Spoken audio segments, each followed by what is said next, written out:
Okay, karon gaya tuan ng tubagon ang dugay na sa akong mga barkada nga pangutana. Nganong dugay naman kawa katanda diri ah. Bes na ang hisgutan kay manglakaw ta karon unya ang rason nga nung wata mo dayon. Attention! Wow! Medyo ubay-ubay man deputaw plataporma rong adlaw kay unsaon man nakatanda man ta diri sa atong lugar nga natawhan. Aw basta kay makita lang nako og balik ang dagway sa akong mga barkada. Lingaw na sa taan ng dapita.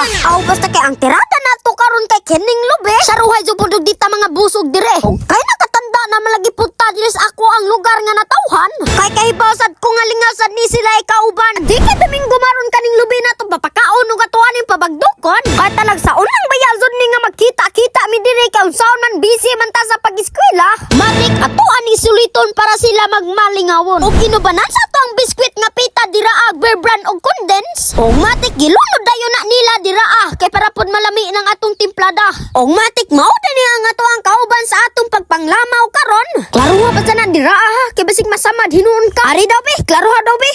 Klaruha na, klaruha.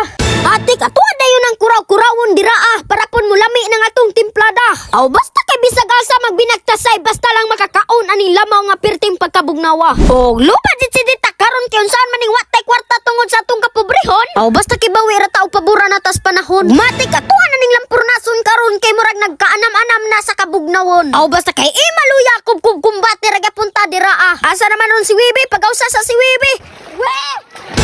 Aw basta kay bisag asang stepping murag makaingon man jud ko nga makahurot man day pugkog duha ka baso. Klaruha na, klaruha.